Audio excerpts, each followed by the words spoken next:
Kenna here from Fiction Atlas Press, bringing you another Indie Connection. Today I'm going to be telling you about some indie books that you might enjoy if you're a fan of Cass Morgan's The 100 or the TV show by the same name. The first book I have for you is called Icarus by Ron Nave. It was supposed to be a night to celebrate, and a night for me to rebel. Now I wonder if we'll even make it through alive. Living in space would be any kid's fantasy. For the last few years it's been my life, and it wasn't anything special living on Icarus. There was school, friends, and living with my perfect brother, Pixis, that I would do anything to escape from. Yet trouble was something to liven things up, and on the anniversary of Icarus's completion, it was supposed to be no different. However, Icarus is placed on lockdown by an unknown party, and my friends and I, along with Pixis, are left trapped in an unoccupied sector of the station. With communications down and no way to call for help, the six of us are left with the terrible thought that Icarus has been hijacked. Now I must begrudgingly work with Pixis to figure out what has happened, even if it means putting aside my hatred and becoming the one thing I swore never to become. Just like my brother. The second book I have for you is called The Ember Project by J.N. Chaney.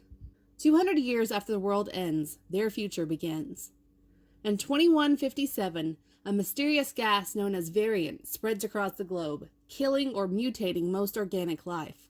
The surviving humans take refuge in an underground city, determined to return home. But after generations of failures and botched attempts, hope is beginning to dwindle. That is, until a young scientist makes a unique discovery and everything changes. Suddenly, there's reason to hope again, and it rests within a group of genetically engineered children that are both human and variant. Terry is one of these children, modified, and trained to endure the harsh conditions of a planet he cannot begin to understand. After years of preparation, Terry thinks he knows what to expect, but the reality is far stranger than anything he can imagine, and what he will become is far more dangerous. The third book I have for you is called Among Wolves by R.H. Hackett. You carry no metal. You keep within hollering distance. You stay out of dark places. These are the rules Gabriel lives by. There are no exceptions. Gabriel doesn't know where it came from. Nobody does. Not even Cain, and he was president. But within days, interstate exchanges were collapsing under their own weight. Bridges were tumbling into rivers, skyscrapers listed and crumbled as the iron virus ate away at the steel that held them upright. Far worse was what it did to the living. A handful of first graders was all that could be saved. 10 years have passed, and still they huddled deep inside the mountain, waiting for the world outside to heal. But through the long winters, the ash storms continue to rage, and supplies are running low. Cain said it will be okay, but Gabriel isn't so sure. Gabriel's their scavenger. He's seen what it's like out there. Then one day, Gabriel finds a blood-stained map. The blood's not a problem, nor are the long-dried remains of the person it once belonged to. Gabriel's used to seeing dead bodies.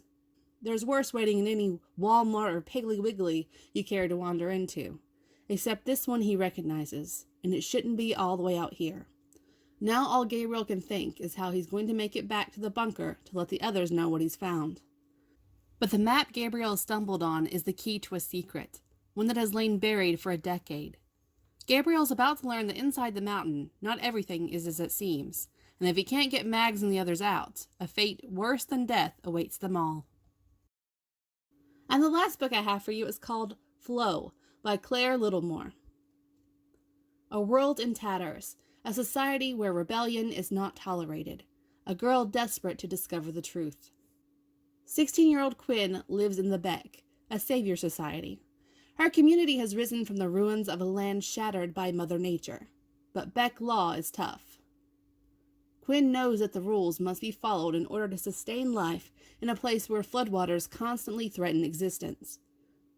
A single violation could land her in clearance, but some laws are harder to follow than others, and as Quinn discovers the horrifying truth, she knows she cannot stay silent forever. Okay, that's all for me this week. I'll see you next week on the Indie Connection. Bye!